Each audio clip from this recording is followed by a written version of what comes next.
pleasure, and I was quite gratified that you would be interested. Also, in talking with someone earlier, I find this party said, well, I think, I was kind of wondering how much of a presentation you wanted. And she said, oh, probably about 4 minutes. Well, I'm just nice to get started on what I think is important. But of course, we can get into, first of all, the property is what you're thinking about, Bogart's Farm. And I do have some pictures I got out that I had, if you would like to look at them. I suppose it'd be easier if you just came up and looked at them later, or would you like them to be passed around? Just to give you an idea of what the house looks like, here's one. You want to take it? And here's another view. This is the whole view, and see, it's attached, so just sort of, maybe I'll keep that one and refer to it. Refer to it. Here's the barn. All right. And this is another view of the back of the, let's say the back of the house. It's just a driveway. This was from the road, and I took that one day. I remember when it was going to be the last time I could take a picture of it. So that's another one, Cameron. All right. And then this one I'm referring to, so I'll hold it here a bit. So the house was built originally for a lake captain and his wife, and their name was Bailey, as I always understood it. Now, I don't know if they were old enough that they died or just what happened, because by the time my parents came to live in the Vermilion area, the property was handled by Mr. Charles Martin, and he was a single gentleman. So they did the business with him about this farm. And there had been other people who had lived there prior to my parents coming. So Captain Bailey goes back a ways. I haven't really found out much about that. So anyway, there were great vineyards to the north and the south of the barn and the house. Well, our area around along Lake Erie and any lake going east and west of us was a great grape growing area for many years. And gradually they have been removed, and why? Population, and people needed housing, and so, and the way of making a living had to change also. We all know about that. So grape growing had its ups and downs, as my parents knew, and gradually my dad was into cows. He liked cows, and he liked milking cows. So you needed more land to grow more grain crops to feed that population of cows in the barn. So he did, and this was probably, I'm trying to think just when that was. I can remember when we had those vineyards yet. So, see, I was the only one of their 5 children born on that farm. They moved there in March of 1917. I came along in October. So that's, folks, that's the only other home I've ever had, was that one on Route 60, and then when I married, I went up on Mason Road. How about that? Farms, But anyway, so Dad pulled out those vineyards gradually. Now, you were related, you told me in your letter, that to Fred Fisher? Yes, he was my grandfather. Now, this is a gentleman would be, I'm my age. Oh, all right, I know he was in school with me. Hank was probably in school with you. Oh, and Hank. My uncle Freddie was as well, was in school with you, yes. Because the Fred that I knew, see, now you're talking about Henry and Albert Yes, and older yes, ones. they were my uncles, Right. my mom's. But my mom's brother was Freddie, and he had a brother John. She had a brother John as well. Right. I think it was Freddie that you and I talked about. Right, yes, oh yes, I remember Fred. And then there was a sister, Bernice. And Bernice, my mother is and Bernice. we called her Mitzi. Yeah. Well, she comes to our church. Yes, Mitzi. Right. Yeah. Okay, Yeah. I know. Well, nice to know you. Well, thank you. Right. See, I'll get acquainted, if you don't mind. Anyway, as I said, the area along the lakes in those early years when you go back to 1917, folks, things have changed quite a bit. I have two. So gradually, those vineyards had to be removed for people to have places to live. And so that's why I did pass around a few pictures so that you could see what the farm actually looked like. Now here is one, and it has a good picture of the barn and the house and what we call the granary out to the back of the house, well, to the side. And interesting things happen, you know, weather, all sorts of things that we all deal with in one way or another. And this was about 1943. I was married in 1940, and then here I have my first child, a daughter, Noreen.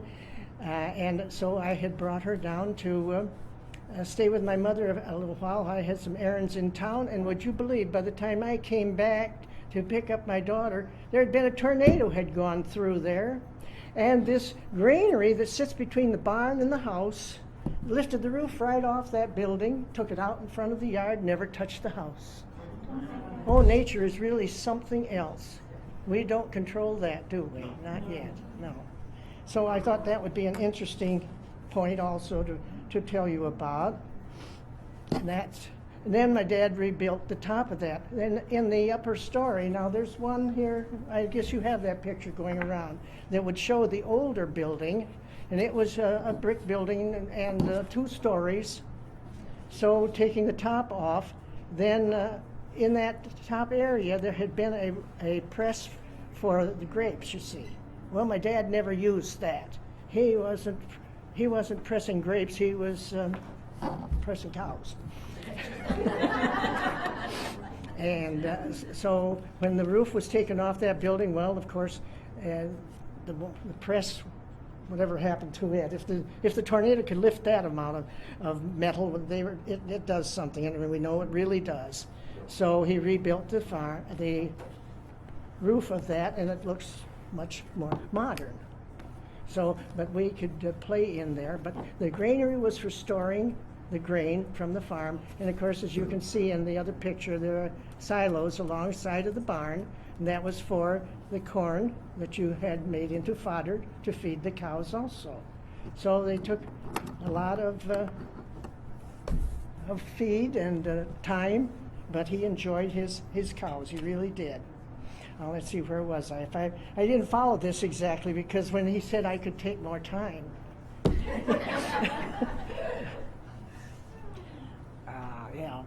So the granary. So let's see. The owner from whom my dad rented this place was a Charles Martin, and when I was about 3 years old, he died. Now I mention that about myself because he, being a single gentleman, a bachelor, I think he was quite taken to this little girl. And so then he had an older brother who was married and living in Cleveland. So then he had the farm to handle, and my dad made his payments to him. And gradually, Dad became aware of a retail milk business that a farmer in the area had been operating, and they were going out of the business. So my dad acquired that, and of course that little building that you can see, right? And it's still in existence, which amazes me. The only things that are still there on that property that were part of the Bogart farm is this little building that was the milk house, where they, you know, he shipped milk in cans, and in this building there were vats where you kept cold water to set the cans of milk down in there to keep it from spoiling overnight, because they came along and picked them up in the daytime, in the morning. So that little building is still sitting there. But of course, in the later years then, when he went into the retail milk business and delivering milk around Vermilion, then there were some changes made in that little building. He put in refrigeration and a process to pasteurize and homogenize the milk, bottle it, and my brother Howard Linda's his daughter, King, ran that business. It was a full-time job for him. Well, my dad could still stay milking his beloved cows, you know, and they were very important. And another fact that I thought was interesting, it came to me the other day when I was thinking about this, that I'm trying to remember just when it was that the village of Vermilion had established a water line out to the village limits. Well, of course, that was about, well, I'll say maybe a half a mile from our farm. So then our neighbor across the road was a Mr. Haber.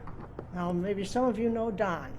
All right, it was his grandfather that I'm speaking of. So they and my dad went together. And incidentally, maybe you don't know my dad's name. I call him my dad, William. Everybody called him Bill except my mother. He was Will. I always thought that was kind of soft. So anyway, the dad and the neighbor extended the village water line to the two farms at their expense, and then later they turned it over to the village for maintenance, which worked out pretty well. But anyway, by that time, you see, boy, were we ever elegant, because we could have a bathroom in the house. Well, folks, you live out in the country, and most of those things you have to establish for yourselves. Right? See, she's nodding back there too.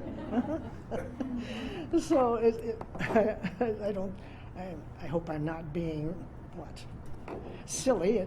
No, those are facts that how wonderful we felt that then you could turn a faucet and you had water. But of course, that water was very vital to have for those cattle out in the barn. They had their own little watering trough for each stanchion. And then in the trough in front of them all was the green where they could eat whatever they wanted when they were in the barn, as much as they wanted. He had Guernseys, and they are a special breed that gives a little more cream than a Holstein does. Well, it's all good milk, so don't worry. Whatever kind of milk you're getting in your milk bottle, it's all been pasteurized and hopefully homogenized anymore, right? So let's see if I missed something here. No, about the water line. It wasn't amazing, you know, like I'm noting here, the power of nature that a tornado could go through and take. That's why I wanted you to see where that little building is in relation to the house, because here was the barn, we'll say, and then over here was this little granary, and then right here was the house. Everything was quite far back from the road, but that tornado just goes through and is very selective. Well, at least it didn't damage the house or anyone in it. Right. So let's see. You know, I didn't really know how much I could tell. I could get into personalities, you know, people. got the time? Because my parents had lived in various places in the area, mainly South Amherst and Amherst. And at one time, my dad, in their early marriage, had worked at the stone quarry there in South Amherst, which I find is interesting to bring this in because now we know what's a possibility out there. If you've been reading the accounts, a British firm is looking at it for one of these wonderful developments that we have all over the place, how the country does change. That's amazing. Well, it's kind of on hold for a while, I think, but who knows? Our area around here seems to be still moving ahead in developing housing and special needs for people. Maybe the east and west, they're kind of filled up. Well, all right. If it will work, that's what is needed. We have lots of people, and they all have many needs. So, getting down to my folks, they, as I said, they had lived. The last place was in Amherst, in a quarry road, and of course he was a farmer there. he had worked in a stone quarry, and he really liked farming. My parents both were very young when they had to get out to work. Dad was probably about 14. He was the oldest of a family of 6, and he had worked around for farmers. And my mother, at 13, went to Cape House for an elderly couple. And, at that time, it's interesting how the things that you hear, when you're the youngest one of 5, these things filter down. And, well, you remember, hopefully, a lot of very necessary things that the older ones are busy doing their thing, and you're just the little kid over here, a lot younger. So I'm remembering how my mother said that her mother, well, she was one of 11 children, the third in the family. So this lady and her husband came, and they needed someone to keep house for them. The lady had some heart problems by this time. So the oldest one was a daughter, and so quite often the oldest one, not always, but quite often they are very assertive, is a word. And no, she wasn't going to go and work for that woman. She was hard to get along with. So mother said, my grandma said, well, Carrie can go. That was my mom, Caroline. So Carrie went. And she says, I never had any trouble with her. She did things the way the lady wanted it, and learned a lot of valuable things, and they dearly loved her, and she loved them. And stayed there until she and Dad were married. And they stayed, and the lady died, but Mom had promised her she'd look out for Uncle Andrew. They were Aunt Ann and Uncle Andrew, Kelly. So he was still living, and Dad and Mom lived there, and took care of him until he passed away, and then they moved on. So as I said, the interesting things about your family and your parents in particular. Life wasn't always easy, but they did the best they could with it, and had various problems to handle, some not all that easy. So in due time, they had, in the first place where they lived, then after they moved from that, because of course this elderly couple had only one son, and so of course he was grown, and he had his family, and he had a home. He didn't need that home, so that's when my parents had to move on, and then they moved over in the South Amherst area. Pittsfield, rather, it was at that time, and that's where they had their first child. Then they went over into the South Amherst area, because that's when Dad went to work at the quarry, and that's I guess it was all right, but he always liked farming. Had his hearts on the soil. So they had their second child there when they were living there in South Amherst. And then he found this farm in the Amherst area on a quarry road. That's what it was called, out west of Amherst.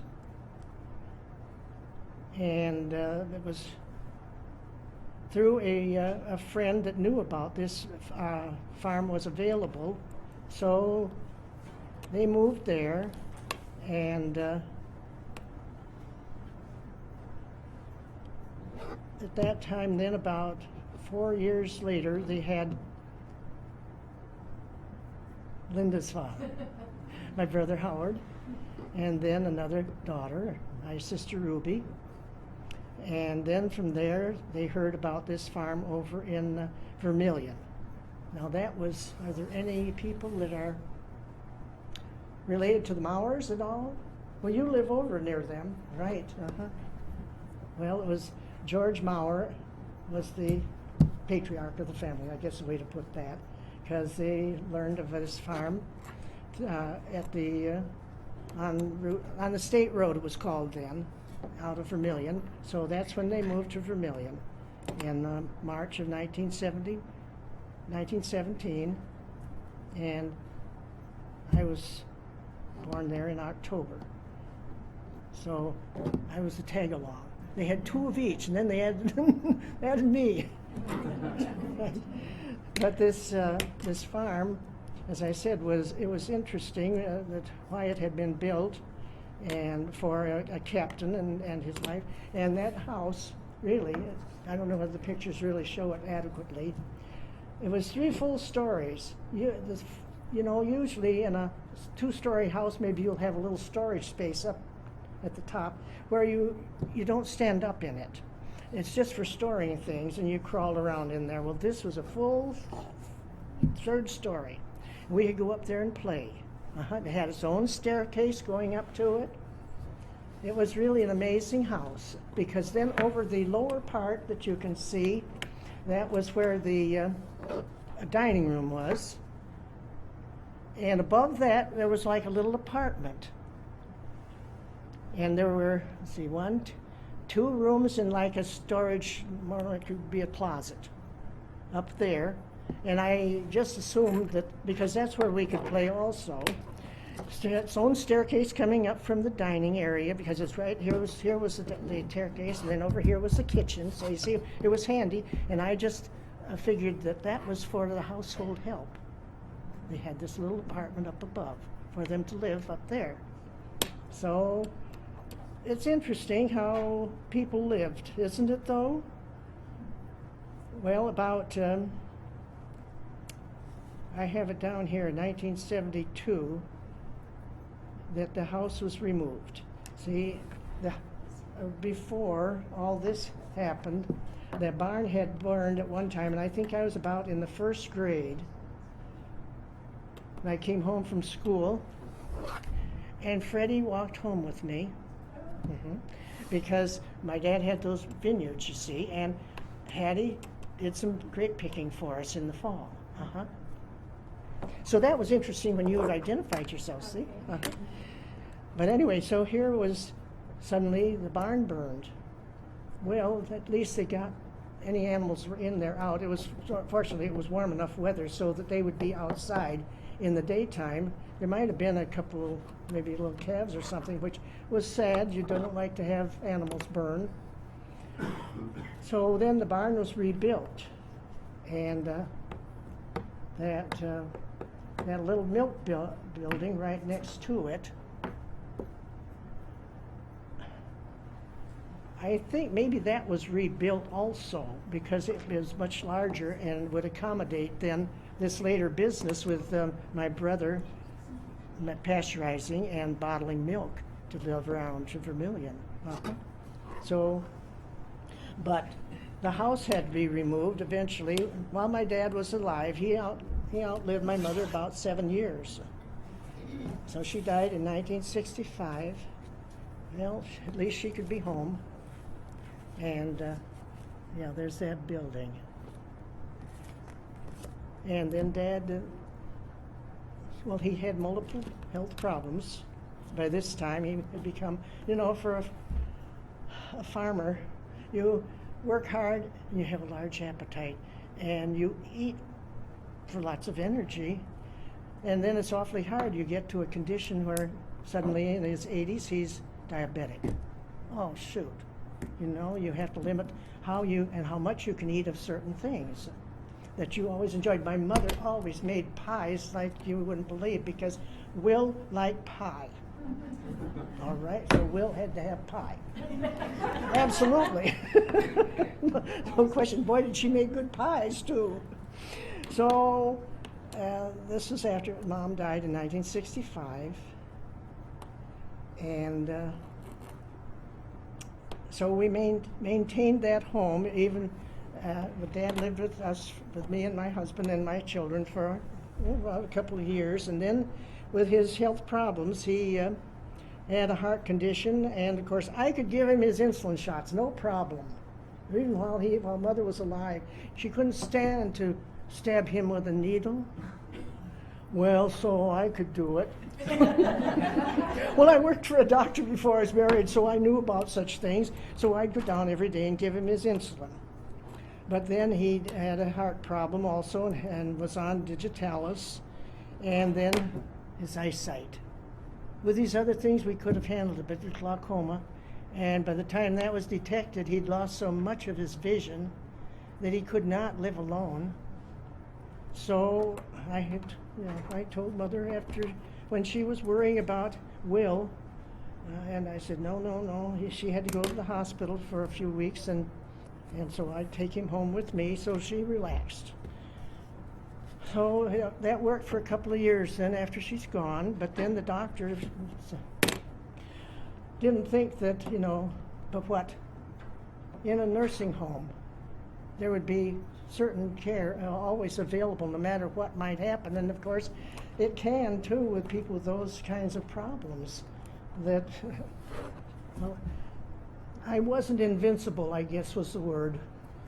You have to accept certain things, so he was in a nursing home. But we maintained the home until he died in 1972. He outlived my mother about 7 years. 91 years of age. Uh-huh. Meanwhile, like I say, my brother Howard lived in Vermilion, and so he kept watching the house. We tried to keep it boarded up, locked up, but there was a period of time in those years, if you recall, this is in the late 60s, 70s, and there was a lot of vandalism of empty property, also people wanting to use drugs and getting in where there was nobody living, you see. And we found that was happening too many times, and well, it desecrates your memory of the home, but eventually we had to have the house removed. There's too much damage done to it. But as long as he was alive, even though he, and he was lucid, but he just couldn't see to do much of anything. And with his other health problems, it wasn't practical even to try to find somebody to live in that big house with him. But he knew he still had a house. He had a farm. Mm-hmm. So it was after that then that gradually we knew it had to be sold. We all had our own homes, so that's the way things go.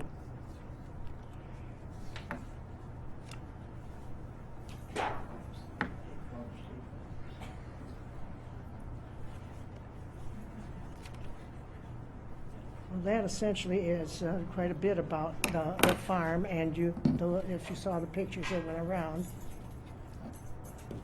How many acres of land was there? Pardon? How many acres of land? It was essentially 100 acres there, yes. And so you see, after it was sold, then now you can, if you're familiar, you live around here, of course, you see the lovely retirement village that had been built there. That is very gratifying for me, and I know all my brothers and sisters are deceased, so I'm the only one here, to glory in what has been used with my parents' property, because I know they would be pleased with the use of it. First there was, first I think that was built on the property was that filling station. And it was a nice one too, not just any old thing thrown up. So I was very pleased about that. And then the next came the little shopping area. That would be over to the south of where the house had been located. And there was a nice restaurant in there. It was a nice little restaurant. Now it's the veterans' home. Mm-hmm.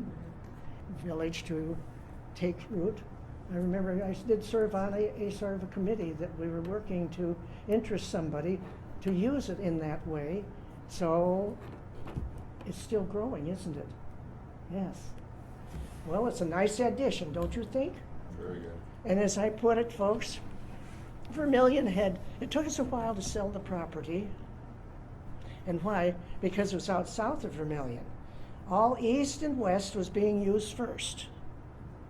Well, there's only just so much land out there, So eventually they were going to have to go somewhere, and I don't think they wanted to build houses out in the lake. So it's out south. And so all these things it's just an indication of the times, is the way I look at it, that eventually it was nice that the property was there to be used in such a nice way. It has given, I know some people who have come from various towns around, they didn't need a great big house anymore, and there is that property, just made especially for somebody, lots of somebodies. Uh-huh. Question. The building Zach is in, is that the granary? Is that what you refer to as the granary? Yes. Is that the milk house? No. Isn't the brick building? I thought it was a granary. That's, Granary? Okay. I'm just double checking. that's, I've been in his building, and I think he's done great with what you Yes. left of the farmstead. So I think Zach should be noted that he is Yes. definitely taking care of your granary now. this is right, quite a change, but essentially the structure was there, and it was a brick one, and yes, a lovely use, and thank you, Zach, and all the people that saw possibilities there, because he was part of the firm that I did business with in Sandusky, and now he's staying with Vermilion. I guess you're going to have your another location in Sandusky eventually, right? Mm-hmm. Well, that's just nice that you're right there in Vermilion. Handy. Uh-huh. Yeah. Right, yes. Could you tell us a little bit about the kind of farming you moved into when you married? And Oh, out on- because it wasn't cows anymore, was it? Not as much. No, Mason Road and the Welches. That's an interesting story also, insofar as that my husband's grandfather, at 16, launched out on his own and bought this piece of ground on Mason Road and worked it himself. He never married till he was 30 years of age. And then he married a lady, had 3 sons, and they had 2 children. That would be my father-in-law and a brother of his. And then that lady died, and then Grandpa Theodore married again and had 4 children that time. You know, the poor man had a hard time with his wives because he was married 4 different times, and they all died. He's still living. By golly. And he was a hard worker, too. So, you know, if you have the stamina and the health for it, why, it's a good occupation, right? And it's the way you're making a living. You had orchard. How many acres of orchard? Oh, well, yes, that's us then. My father-in-law was into planting orchards. Oh, boy, orchards. And of course, hey, it's 4 different kinds of farming, though, what we were doing. First, you started out in the spring with vegetables. Acres and acres of tomatoes and green peppers. You packed those all day long, loaded up a truck to send it into Cleveland. Okay, then there are sour cherries also to be picked along in the 1st of July. Okay, and there's quite a planting of those, which we've got it down to 1 row now. Well, trees do deteriorate, you know. Then from there you went to wheat. You had planted wheat to be harvested, straw to be baled. I could drive tractor on a wagon and haul bales from the field, you know, up to the barn, throw them off on a loader to go up into the barn. All right, now we're up to September. Meanwhile, sometimes we had peaches. See, peaches are very vulnerable to weather. So I say sometimes we would have a nice planting of it, and they were nice to have, and I love peaches. But if you have a nasty winter, too variable a temperature, then your peaches suffer. The trees aren't as hardy. Apple trees are much hardier. So anyway, we're up to middle September, and then that was 55 acres of apples and some pears. And in the later years, we had planted a whole bunch of plums. Oh yeah, right.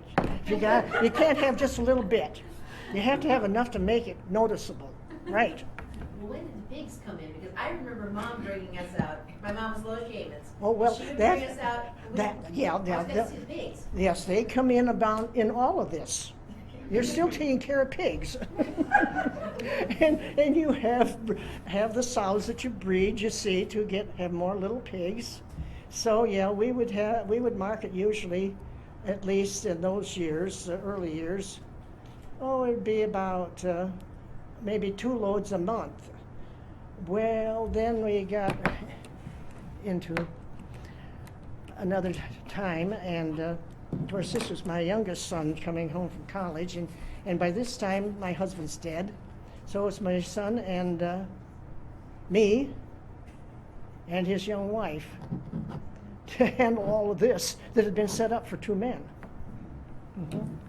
So Neil got the idea that, well, we'll have more pigs. We can increase this. So we renovated that big old barn. No, I guess I didn't show you that. Oh, here are some barns and things of this. The Welch farm. So if you want to look at it afterward. So he made a lot of farrowing stalls in the old barn, which dates from 1902. And that meant putting more waterings in and so forth. And then, because by the time when he was born, Neil was, well, the late arrival in the family, right. I had the 2 older ones, and then my second child, a son, was about 13 years old, and I had the little one. So this barn a new barn was built for more hogs when he was just a baby. 1960 was when that was built. So, okay, then we get in there and we build more stalls and all sorts of things because we're going to have lots more piglets. You see, in time they grow enough, then they go from that finish or that farrowing barn out to the finished barn in the stalls according to their age. Oh, it's very involved. I tell you, so we have to have more bins to hold feed for all these pigs, for them to grow. That's the main idea, you know. So, yeah, it's interesting how that farm, how it started out originally with my son's great-grandfather and the orchard. Well, years go by, and of course, as you're well aware, a big industry came into the area just east of us. Well, an automotive plant. Farmers cannot compete with the wages that automotive people can pay. So gradually you're seeing it, and you have to look at the times and what it's telling you as to whether you can continue in certain lines of business. Farming is a business. If you don't realize that, you're not going to do very well. So for a while, we were very fortunate with the orchard work, all those 55 acres of apples, suddenly with young men coming from Tennessee, Kentucky, Mississippi even, down east, New York, to work at Ford. But you know, it was all inside work. And suddenly we're having the benefit of that automotive business because young people are coming, young men, in the fall. Couldn't they help pick apples? They just love to get out in the air. Confined inside all the time with their work. They're making a living, but they enjoyed it.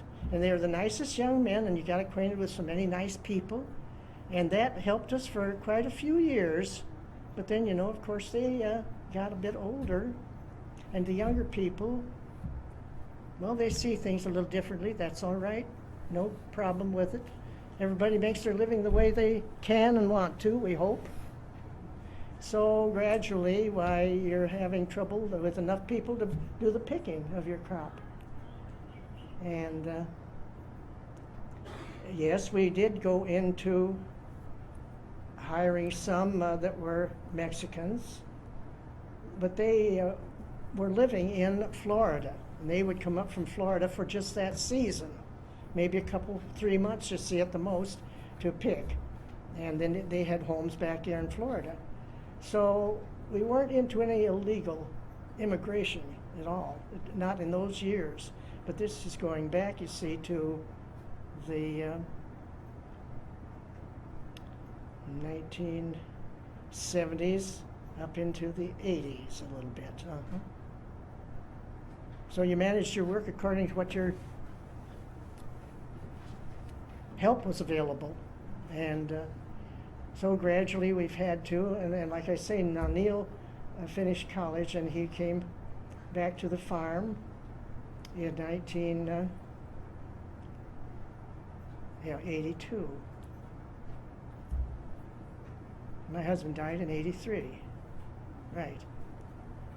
And by that time Neil had married a young lady he had met in college. And so we handled it the best we could with all that extra work that was set up for two grown men, you know. Now, hey, I kept the books and for years, so I knew what was involved and what we could and couldn't do. You have to watch the bottom line. You're all aware of that, I know. So time moved on, and gradually we had to change some of the way that we did the business. Equipment to do the work got more expensive. And so you buy equipment that will do field work. One person can do it with the proper equipment. So I built another barn. You're going to have proper housing for that expensive equipment, boy, I'll tell you. It's not going to just sit out in the weather. And what we had already was in use, but gradually then we had to phase out the hog operation because the feed kept going up in price, but what you got for your finished product went down. Down, you know why? Well, they frightened everybody about eating pork. And what the powers that be that disseminate this information weren't completely aware. I'd often say, well, I wish they'd come out to the farm and see how we were feeding the hogs differently than we had years ago. Develop a longer, leaner animal, not so much fat. And teach them how to prepare it, for goodness sake.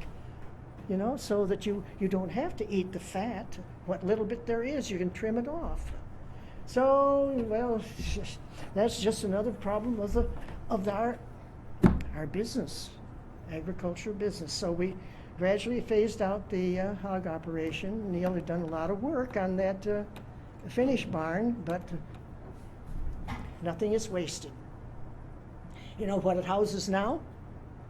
RVs and boats.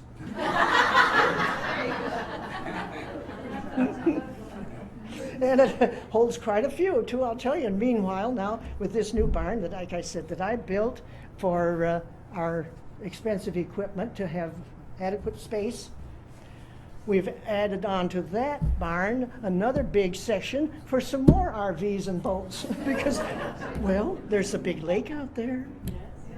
And people enjoy that. It's a good activity. Highly in favor of it, right? So, well, I guess I've taken quite a bit of time. I was told, I was talking with a friend of mine, and I said, I wonder how long I should speak. Oh, she said about 4 minutes. I'm afraid I've exceeded that. Where did you go to school? Vermilion. Vermilion High School or the? Yes, the little building on State Street, you know that big building there that's in various uses now. Why, that was a full 12 grades. But by the time I finished 6th grade, then they had built a new building over on South Street, right? And that was 7th and 8th and 4 years of high school. Well, just see how that has grown and increased, yes. I was in the service over in Germany. Through, of course, events, they had to get rid of me for a while in the outfit I was in because I was drafting the rest of the U.S. But they put me in a fire department. And this one little village was on fire, which we only knew how to put out explosives and gas. And the gas station wasn't on fire. But we went out and we pumped water into them. And they sent the fire department medic out to us. We needed supervision. I don't know what he had. Well. But he was a prisoner of war during the Second World War at Camp Prairie. And he asked me where I was from, and I told him, west of Cleveland, because people didn't know. He said, well, how far? And finally, I said, well, from Maya. He said, Oh, wanted to know if I knew Norris Welch. No kidding. He worked on that farm. Right. You know how they used to bring those prisoners in? Mm-hmm. And that's the detail he wanted to get all the time. In fact, I guess that was a premium detail for those prisoners because they got treated pretty well out there. Yeah. That reminds me of something. Yes, during the Second World War, we did have some of the prisoners that were brought over, and they were housed off in the county somewhere, and they would come every day. And I remember we had one cow for our own house use, you know. So of course we didn't use all of that by any means. So I'd give these prisoners, well, they weren't all prisoners, so some of them were from the islands. They had, They came to work on to help us because we were out of, you know, a lot of the men were off in the war effort. So that's when ladies got started going to work in the factories, and in that Second World War. of And course, Albert Welch knew him too because he was a guard up there. oh, okay. Yeah. Uh-huh. He knew Albert. So, and we had Jamaicans, that's what I was trying to think of. We had some Jamaicans that worked for us too. Oh no, they were very polite, I tell you. Lovely, and Your dad, good he used workers. to bring the milk and down to the dairy, you know, towards the end. Uh-huh, that's Brought the interesting. cans in. I think you had his little pickup truck Oh, yes. out there at the farm. You still have Oh, it. yeah, right, right. He'd back up to the dock. Uh-huh. You know, he's having no trouble. He did stand behind him. But he's fantastic at math, Uh-huh. or just about anything in school. And he graduated from, or didn't graduate, but went to school in that building that's at near Namers at the historical place. Uh-huh. The original building that's still standing there, that's the school he went to. Oh, yes.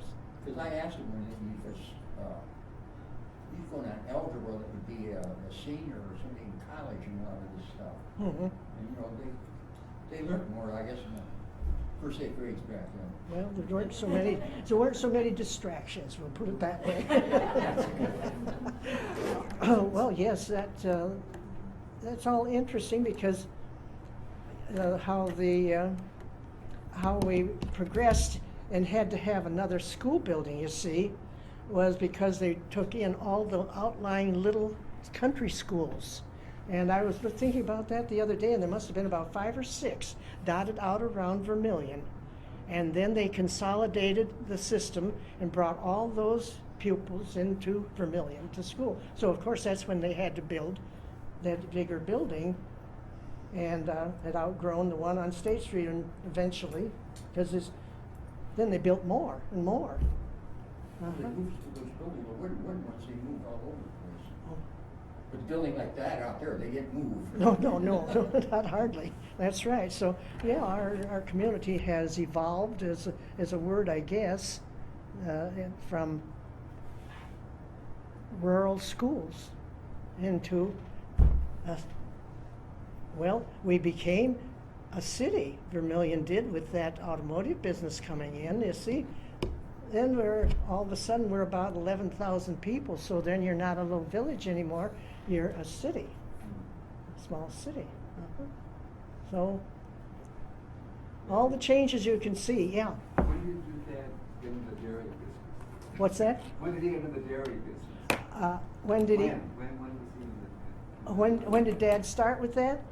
Well, I estimated here about 1930. 1930, 35, because I know I think I was still I would have been in high school at that time, I believe. That was about the time that he started with that retail business through Vermilion. Uh-huh. Mhm. That was already in existence then? Yes, it was. It was not? I'm trying to think who it was. It was Mr. Kropp, I think, had a smaller business for Vermilion proper. Uh-huh. And going out of that business, and my dad heard of it, and so, oh, all right. But like I say, then you had to do a lot more equipping of this little building, where all you had to do in that one was have the vats of cold water to keep the cans of milk overnight when they'd come to pick them up in the morning. Now, of course, you had to have refrigeration and all the equipment to pasteurize and homogenize the milk and bottling and oh yes. So that was. So I think that was about the time. Would sound like that to you, wouldn't it? 1930, did you see? Yeah, late 20s maybe. Mm-hmm. Yeah. And how long did he have the dairy, and do you know about how many cows he had at the peak? Oh. Well, let's see. I see them lined up in two big long rows in the barn, and there would probably be at least. Oh, there had to be at least 20 or 30 of them. And yes, he was always very proud of his cows. He'd go out and, after hours and do things, be sure that they were all right.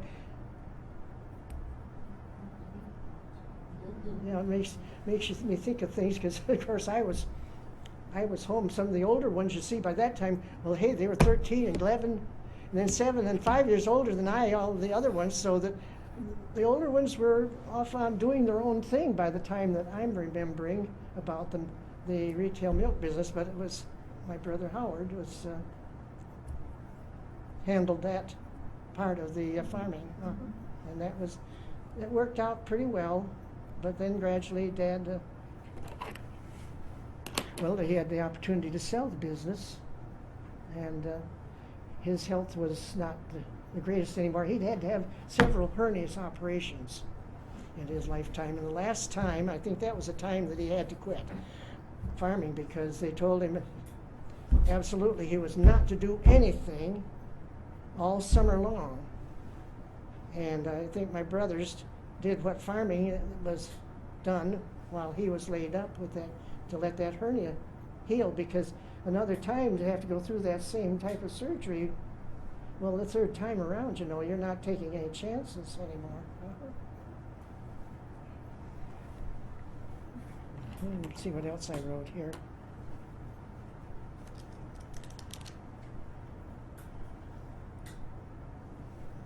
So who did he sell to Mowers?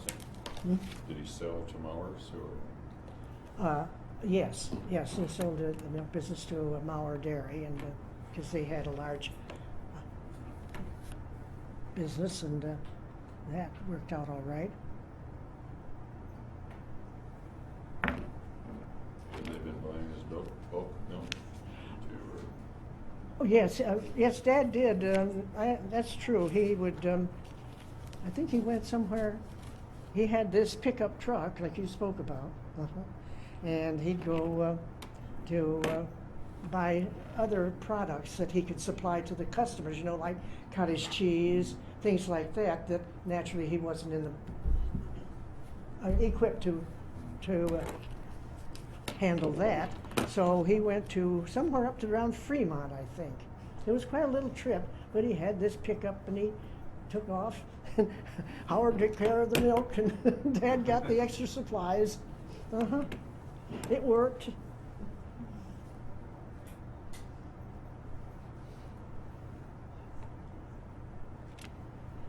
Yeah, and as Zach says, he's in what was our granary. Quite a different looking building. It's lovely. And that was what had 3 stories on it at one time.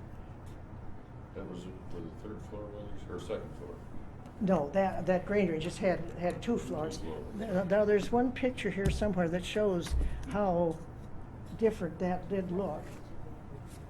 Yeah, I think, no, that's Welch's stuff. I better put that over here.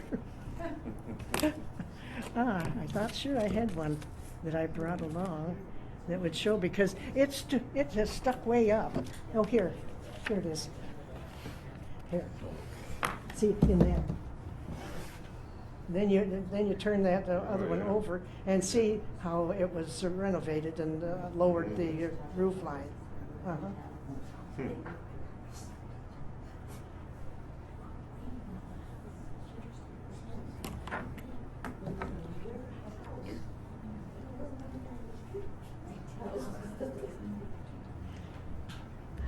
Anybody have any thoughts or questions? Any more questions for Nettie? I've talked a long time, probably took longer, but when I realized you were interested. What does Neil farm now? What does Neil do? Oh, farm? well, we're grain farmers. Grain. That's right. Yeah, we had to go out of the hog business for those various reasons, and the orchard, of course, a lack of help to get all that work done, you know. And when we went from picking in bushel baskets, you know, quite a few years ago, about 1972, went into these great big wooden bins, and then you had to have more equipment to handle those bins because they would hold 18 to 20 bushels, and hardly could you lift up a bushel basket and put it on a wagon. So then this is where I got into looking at our equipment needs and gradually realizing, well, we've got to have more housing for this expensive equipment that you have to do your business. Yeah. Did you have a thought? So that was about 1972. We started, I remember we went to a place in Michigan to contract to have these bins made. You see the things that come back to you when you just sit down and let your mind wander a little bit. Right. Now I'm mixing it all up, so you've had Bogart and you've had Welch. I have a question. Yes. With all that cream, did you make homemade ice cream? In the summer? Your family make homemade ice cream and all? Did you use all that? Well, no, they didn't deal in ice cream, but it was mainly the, like I say, they would have cottage cheese. Take if a customer asked for it, ordered something like that. But no. But I mean your own family, from your own cows. Did you use, like Make your own ice cream. Oh yeah, with one cow, of course. You see, I set the milk in a big pan in the refrigerator and skim the cream off. So then we're not drinking heavily creamed milk. But then you make butter. And then you make some ice cream. all the things that aren't supposed to be good for us, but people probably work so hard, you worked all the calories off. Absolutely. The butter and the whole milk, 4% milk or more. That's true. That's true. And of course, I was just like my dad that way. We loved our ice cream. I still do. Once a week, I'll allow myself, unless I'm out somewhere and they're I wouldn't be discourteous or impolite to refuse it. Well, after all, my parents taught me some manners. Oh, yeah. Well, I can tell you a lot more about my brothers and sisters, but I don't think that's what you wanted this evening. So, just talk. Just